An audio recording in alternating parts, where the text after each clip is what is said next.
Naabot mo na ba ang edad na 65 hanggang 80 at minsan ay napaisip, ano kaya ang sikreto para manatiling masigla, matalas ang isipan, at may kagalakan sa puso? Maraming tao ang iniisip na sa ganitong yugto ng buhay, ang katawan ay humihina at ang isipan ay unti-unting bumabagal. Ngunit kaibigan, hindi ba't may mga nakikita tayong matatanda dito sa ating bayan na tila kabaligtaran? Sa palengke, sa simbahan tuwing misa, o sa simpleng pagtitipon ng barangay, may mga lolo at lola na punang sigla, tila ba may tinatagong sikreto? Ngayon, nais kong tanungin ka, gusto mo bang malaman kung alin sa kanilang mga nakasanayan ang maaaring magbigay din sa iyo ng mahabang buhay at tunay na kasiyahan? Kung manatili ka hanggang dulo ng video na ito, sapagkat ibabahagi ko ang 8 gawin ng mga taong 65 hanggang 80 taong gulang na nananatiling bihira at kahanga-hanga sa ating lipunan. Ngunit bago tayo magsimula, nais kong marinig ang iyong tinig. Ay click mo muna ang like kung nais mong ipagpatuloy namin ang pagdadala ng ganitong kaalaman, at pindutin ang i-subscribe at ang kampana upang hindi mo ma-miss ang mga susunod na talakayan. At higit pa roon, nais kong makipag-ugnayan sa iyo. Kung naniniwala ka na ang pagtanda ay hindi hadlang sa kasiglahan, ay type mo sa comments ang numerong 1. Kung sa tingin mo ay mahirap itong paniwalaan, ilagay mo ang numerong 0. Ang mahalaga, ang iyong boses ay marinig. Ngayong handa ka na, samahan mo ako sa paglalakbay na ito. Isa-isa nating tatalakayin ang mga gawi na maaaring magbago ng iyong pananaw at magbigay ng bagong pag-asa sa iyong mga darating na taon. Ang lihim ng katawang malakas. Kapag iniisip natin ang pagtanda, madalas pumapasok sa isipan ang panghihina ng katawan. Ngunit, kaibigan, hindi ba't nakikita natin sa mga baryo o lungsod ang ilang matatanda na kayang maglakad ng mabilis sa palengke, nagagawa pa ring magluto ng kanilang sariling almusal, at minsan ay nakikisayaw pa sa mga pista? Ang tanong, paano nila ito nagagawa? Ang unang susi ay pisikal na kalusugan. Sa edad na 65 hanggang 80, ang kakayahang gumalaw ng mag-isa ay tanda ng tunay na lakas ng loob at disiplina. Sa tuwing kaya mong maligo, magbihis, magluto, o maglinis ng hindi umaasa sa iba, hindi ba't nakakaramdam ka ng kumpiyansa at kasiyahan? Ito ang unang hakbang patungo sa isang masigla at malayang pamumuhay. Subukan mong tanungin ang iyong sarili, ilang beses kang naglalakad bawat linggo? Ginagawa mo ba itong regular, tulad ng pagpunta sa simbahan, palengke, o simpleng pag-ikot sa barangay plaza? Ang simpleng paglalakad ay hindi lamang ehersisyo, ito ay paalala na buhay pa ang katawan at kayang huminga ng malalim. Ang iba'y sumusubok din ng banayad na ehersisyo tulad ng Tai Chi, Zumba para sa seniors, o kahit pag-stretch habang nanonood ng teleserye sa hapon. Ngunit hindi natatapos dito. Ang pagkain ay mahalagang bahagi rin ng lakas. Isipin mo ang hapagkainan ng isang tipikal na pamilyang Pilipino, may prutas tulad ng mangga at saging, gulay mula sa hardin, isdang inihaw, at kanin na hindi sobra ang mantika. Kapag mas pinipili natin ang sariwa kaysa instant noodles o soft drinks, mas nagiging matatag ang ating katawan laban sa sakit. Kaya itanong ko sa iyo, handa ka bang iwasan ang labis na matatamis at mamantikang pagkain para sa iyong kalusugan? Hindi tungkol sa pagiging perpekto ang lahat ng ito, kundi sa paggawa ng maliliit na hakbang araw-araw. Isipin mo kung gaano kasarap ang pakiramdam kapag kayang-kaya mo pa ring kumilos ng walang tulong, nakakapunta sa mga pagtitipon, at nagagawa pa ring yakapin ang iyong mga apo ng walang kaba sa katawan. Kung naniniwala kang mahalaga ang pisikal na kalusugan, iwan mo sa comments ang salitang lakas. Dahil dito pa lamang sa unang gawi, makikita na natin na ang katawan ay tunay na kayamanang dapat ingatan.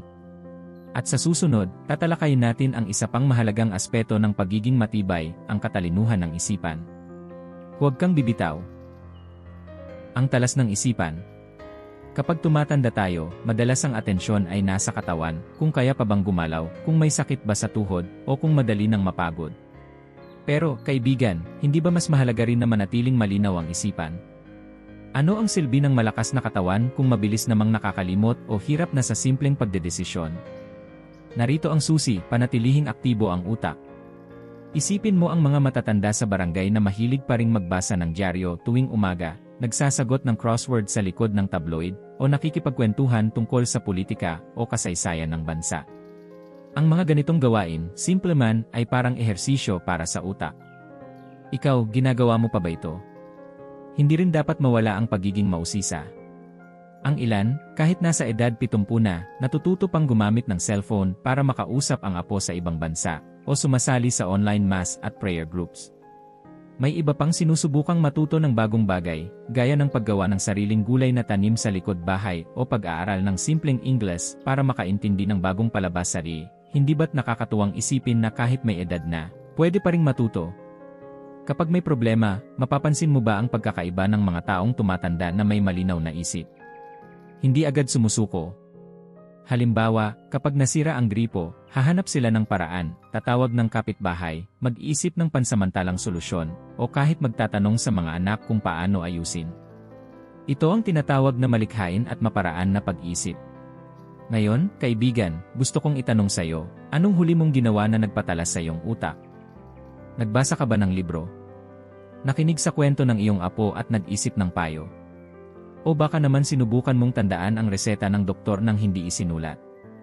Lahat ng ito ay maliliit na hakbang, ngunit malaki ang epekto sa tibay ng isipan. Kaya kung naniniwala kang ang utak ay parang kalamnan na dapat din sanayin, iwan mo sa comments ang salitang talas. Dahil sa susunod na bahagi, tatalakayin natin ang isa pang mahalagang susi na hindi dapat mawala sa buhay ng isang Pilipino, ang lakas ng ating mga ugnayan sa pamilya at komunidad. Ang lakas ng ugnayan. Sa ating kultura bilang mga Pilipino, hindi ba't napakahalaga ng ugnayan? Sa bawat baryo, halos lahat ay magkakakilala. Sa bawat piyesta, misa, at simpleng pagtitipon sa barangay hall, naroon ang mga ngiti, pagbati, at pakikisalamuha. Kaya naman, para sa isang taong nasa edad 65 hanggang 80, ang lakas ng ugnayan sa pamilya at komunidad ay tunay na kayamanan. Isipin mo ito, gaano ba kahalaga ang simpleng pagtawag ng apo sa telepono, o ang pagkakaroon ng kapitbahay na handang makinig?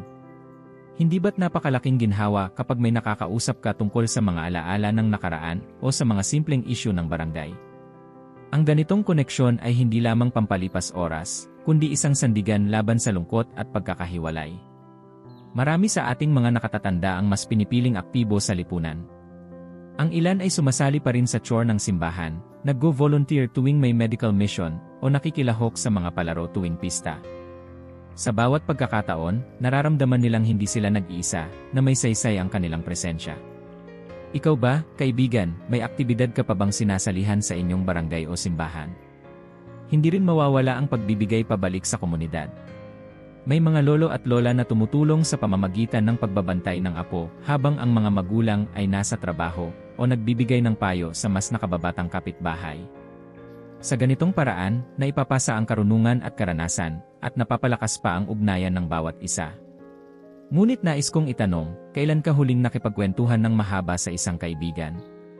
O nakisalo sa isang pagtitipon? Tandaan, hindi kailangang malaki ang gawin, kahit ang simpleng pakikihalubilo tuwing linggo pagkatapos ng misa ay sapat upang maramdaman na kabilang ka. Kaya kung naniniwala kang ang tunay na kaligayahan ay mas matamis kapag ibinabahagi, iwan mo sa comments ang salitang ugnayan. Dahil sa susunod na bahagi, tatalakayin natin ang isang paksang minsan ay mahirap pag-usapan ngunit napakahalaga, ang kahalagahan ng seguridad sa pananalapi habang tayo'y tumatanda. Ang seguridad ng pananalapi. Kaibigan, aminin natin, isa sa pinakamalaking hamon kapag tumatanda ay kung paano pamahalaan ang pera. Hindi ba't sa bawat buwan, iniisip natin kung sapat ba ang pensyon, kung kaya bang ipangbayad ng kuryente, tubig, at gamot? Lalo na dito sa Pilipinas, kung saan madalas umaasa ang mga nakatatanda sa maliit na pensyon ng isaya o GSIS, o minsan pangay sa suporta ng mga anak na nasa ibang bansa. Ngunit narito ang lihim, ang tunay na kayamanan ay nasa disiplina sa pananalapi. May mga lolo at lola na kahit maliit ang kinikita, marunong mag-budget. Alam nila kung magkano ang dapat ilaan para sa bigas, gamot, pamasahe, at kung magkano ang maaaring itabi para sa mga biglaang gastusin. Hindi ba't nakakahanga na sa kabila ng maliit na kita, nakakapamuhay pa rin sila ng payapa? Isipin mo ito, ilang beses ka bang bumibili ng hindi mo naman talaga kailangan? Sa palengke, kapag may nakita tayong bagong prutas o ulam, minsan bigla na lang natin binibili kahit hindi kasama sa plano. Ang disiplina sa paggastos ay hindi ibig sabihin na magtipid hanggang sa huli, kundi matutong maglaan ayon sa tunay na pangangailangan. At higit pa roon, mahalaga rin ang paghahanda para sa hinaharap. May mga nakatatanda na nagsimula pa lang noong kabataan nilang mag-ipon sa kooperatiba ng barangay o nag-invest sa maliit na lupain ngayon ay nagbibigay ng kita. Ang iba na may natutong humingi ng payo sa mas nakababatang profesional o kamag-anak tungkol sa kung paano mapalago ang kanilang naipon. Sa ganitong paraan, nakatitiyak sila na may maaasahan sa kanilang pagtanda. Ngayon, nais kong itanong sa'yo, ano ang ginagawa mo para matiyak ang iyong pananalapi? May iniipon ka pa ba tuwing matatanggap ang pensyon? O mas umaasa ka na lamang sa tulong ng pamilya? Ano man ang sitwasyon, tandaan na ang simpleng hakbang ng pagtatabi ng kahit kaunting halaga ay malaking tulong sa kinabukasan. Kung naniniwala kang mahalaga ang seguridad sa pananalapi upang mamuhay ng may dignidad, iwan mo sa comments ang salitang seguridad. At sa susunod, pag-uusapan naman natin ang isa pang pundasyon ng masayang pamumuhay, ang lakas ng ating damdamin at ang kapangyarihan ng positibong pananaw. Ang lakas ng damdamin. Kapag pinag-uusapan natin ang kalusugan, madalas katawan at isipan ang nauunang banggitin. Ngunit kaibigan, hindi ba't kasing halaga rin ang kalakasan ng damdamin? Ilang ulit mo nang narinig na ang positibong pananaw ay kayang magpagaan ng kahit mabigat na sitwasyon. Totoo ito, lalo na sa ating mga Pilipino, na likas na marunong umiti kahit sa hirap ng buhay. Isipin mo ang isang lolo na, kahit may iniindang rayuma, nakukuha pa ring tumawa habang nagkukwento sa kanyang mga apo. O ang isang lola na, kahit mag-isa sa bahay, nakahanap ng saya sa pag-aalaga ng halaman sa paso. Ang mga simpleng halimbawa na ito ay patunay na ang pagpili ng saya ay nagdudulot ng tibay hindi lamang sa puso, kundi pati sa kaluluwa. Ngayon, ikaw ba'y nakaranas na ng matinding pagsubok kamakailan? Paano mo ito hinarap? Ang iba, agad na nalulumo. Pero may mga nakatatanda na sa halip na sumuko, natutong bumangon, magsimula muli, at tanggapin na ang bawat dagok ay aral. Ito ang tinatawag na katatagan, ang kakayahang lumaban at magpatuloy kahit gaano kahirap ang sitwasyon. Higit pa rito, ang damdaming may malinaw na layunin ay nagbibigay ng bagong lakas. Marami sa ating mga lolo at lola ang nakahanap ng saysay sa pag-aalaga ng apo, sa pagdarasal para sa pamilya, o sa simpleng pakikilahok sa mga gawain ng simbahan at barangay. Hindi ba't napakahalaga ng pakiramdam na may dahilan ka pa ring bumangon tuwing umaga? Kaya gusto kong itanong sa'yo, ano ang nagbibigay sa'yo ng lakas ng loob araw-araw? Ang mga mahal mo ba sa buhay? Ang pananampalataya? O ang simpleng kasiyahan ng pagtulong sa iba? Kung naniniwala kang ang damdamin ay pundasyon ng isang maayos na pamumuhay, iwan mo sa comments ang salitang lakas ng loob. At sa susunod na bahagi, tutuklasin natin kung paano ang espiritual na paglago ay nagbibigay ng mas malalim na kahulugan sa ating paglalakbay sa buhay. Ang paglago ng espiritu. Kaibigan, aminin natin, sa kabila ng lahat ng pinagdaanan, saan ka ba kumukuha ng lakas? Hindi ba't sa pananampalataya at pananalig? Sa ating kultura, malalim ang ugat ng espiritualidad. Mula sa pagdalo sa misa tuwing linggo, sa pagdarasal ng rosaryo tuwing gabi, hanggang sa pag-awit ng mga himno sa kapilya ng barangay, lahat ito'y nagbibigay saysay at tibay sa ating mga puso. Ang positibong pananaw na nagmumula sa pananampalataya ay hindi lamang nagbibigay ng pag-asa, kundi nagiging gabay kung paano haharapin ang mga pagsubok. Isipin mo ang mga lolo at lola na kahit may karamdaman, patuloy na nagpapasalamat sa Panginoon sa bawat umagang dumarating. Hindi ba't nakaka-inspire na makita silang nakangiti kahit na may bigat sa dibdib? Sa bawat hamon, lumalabas ang tunay na katatagan. Ang ilan, sa halip na magreklamo, ay nag-aalay ng dasal, humihingi ng lakas, at nagtitiwala na may plano ang Diyos. Sa ganitong pananaw, ang mga pagsubok ay nagiging hakbang para sa mas malalim na pananampalataya. Higit pa rito, napakahalaga ng pagkakaroon ng layunin na nakaugat sa espiritu. Para sa ilan, ito'y natatagpuan sa pag-aalaga ng pamilya, para sa iba, sa paglingkod sa simbahan o pagtulong sa kapitbahay. Ang pagkilos na may mas mataas na dahilan ay nagbibigay ng saysay sa bawat araw, kaya't kahit may iniindang sakit o hirap, ramdam pa rin ang kagalakan. Ngayon, nais kong itanong sa'yo, ano ang nagbibigay ng mas malalim na kahulugan sa iyong buhay? Ang iyong pananampalataya ba? Ang pagmamahal sa pamilya? O ang malasakit sa kapwa? Kung naniniwala kang ang paglago ng espiritu ay susi sa tunay na kapayapaan, iwan mo sa comments ang salitang si pananampalataya. At sa susunod, pag-uusapan natin ang isa pang gawi na nagpapanatili sa ating buhay na puno ng kulay, ang walang tigil na pagkatuto. Ang walang hanggang pagkatuto. Kaibigan, napansin mo ba? Kahit anong edad, palaging may bagong natututuhan ang tao. Sa ating kultura, karaniwan na ang lolo na natutong gumamit ng cellphone para makausap ang apo sa abroad, o ang lola na nagsimulang magtanim ng gulay sa likod bahay bilang bagong libangan. Ito ang tinatawag na patuloy na pagkatuto, isang tanda ng pusong bukas at handang tumanggap ng pagbabago. Isipin mo ang araw-araw, natututo tayo mula sa simpleng pakikinig sa balita sa radyo, pakikipagkwentuhan sa kapitbahay, o pag-aaral ng bagong paraan ng pagluluto ng paboritong ulam. Hindi ba't ang ganitong mga bagay, gaano man kaliit, ay nagbibigay saya at dagdag kaalaman? Ang pagkakaroon ng malawak na isipan ay parang pagbubukas ng bintana, hinahayaan mong pumasok ang sariwang hangin ng bagong ideya.